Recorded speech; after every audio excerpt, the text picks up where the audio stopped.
বিকলাঙ্গ পরিযায়ী শ্রমিকের পরিবারের পাশে দাঁড়ালেন এক স্বেচ্ছাসেবী সংগঠন। বিকলাঙ্গ পরিযায়ী শ্রমিকের পরিবারের পাশে দাঁড়ালেন একটি স্বেচ্ছাসেবী সংগঠনের সদস্যরা।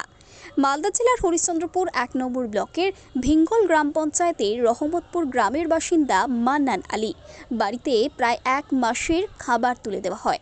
পরিবার সূত্রে জানা গেছে, ৮ বছর আগে পাঞ্জাবে পরিযায়ী শ্রমিকের কাজ করতেন, কিন্তু সেখানে পর্যাপ্ত রোজগার না হওয়াতে মানসিক অবসাদে বিষ খেয়ে নেন।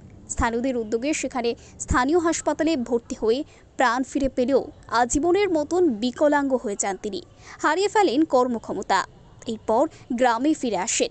স্ত্রী ও ৩টি ছোট ছোট ছেলেকে নিয়ে প্রায় অনাহারে অর্ধহারে দিন কাটাচ্ছিলেন। সে খবর সোশ্যাল মিডিয়ার মাধ্যমে জানতে পারেন মালদহের জেলাশাসক নিতিন সিংহানিয়া। শনিবার দিন জেলাশাসকের নির্দেশে সেই বিকলাঙ্গ পরিযায়ী শ্রমিককে হুইল চেয়ারের ব্যবস্থা করে দেন হরিশ্চন্দ্রপুর ১ নম্বর ব্লকের বিডিও সৌমেন মণ্ডল। পরবর্তীতে পাশে থাকার আশ্বাস দেন। তারপর আজ এলাকারই এক স্বেচ্ছাসেবী সংগঠনের সদস্যরা পরিবারটির হাতে চাল, ডাল, তেল, শাকসবজি সহ প্রায় ১ মাসের খাবার তুলে দেন। পাশাপাশি পরবর্তীতে পরিবারটির আরও অন্যান্য সাহায্য করা হবে বলে জানিয়েছেন তারা।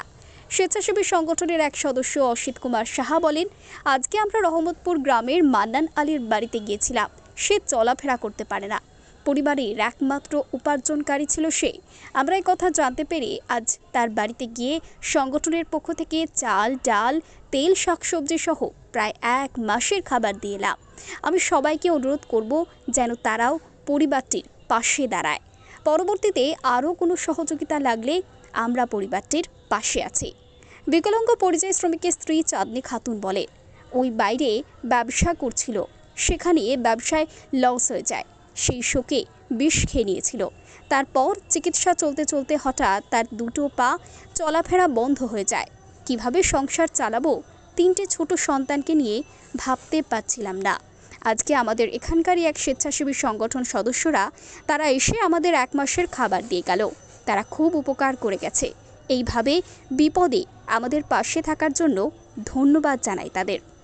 ও ব্যবসা করছিল, ব্যবসাতে আমার স্বামী লস খেয়ে আমার স্বামী বিষ খেয়ে নিল। বিষ খেয়ে নিয়ে আমার স্বামীর দুটো পাও নাই, পাও দুটো আমার স্বামী নষ্ট হয়ে গেছে।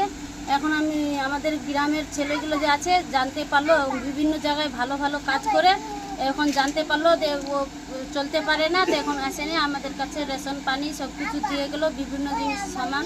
এলাকার একটা সংগঠন ঘটনা এটা সমঝা সবই সমাজকার থেকে আমাকে দিয়ে গেল গোটের সামান, যত কি দেওয়া হলো, তেল, সাবান, যত কিছু লাগে, চাউল, ডাল সব কিছু দিয়ে গেল আমার। কি বলবেন এর পাশে দাঁড়ালো? এখন যারা পাশে দাঁড়ালো ওদেরকে আমি অনেক ধন্যবাদ জানাই। ওরা যেন ভালো আমাদের কাছে ওর হতে পারে সরকারি সাহায্য। আমার স্বামী যে এখন চলতে ফিরতে পারছে না, আমি সরকারের সাহায্য এটাই চাচ্ছি যে আমার স্বামীকে কিছু করে দে, আমি যাতে ওটা নিয়ে নড়াচড়া করে খেতে পারি। কি নাম আপনার? আমার নাম চাঁদনি খাতুন। কে হন আপনি? আমি ওনার বউ।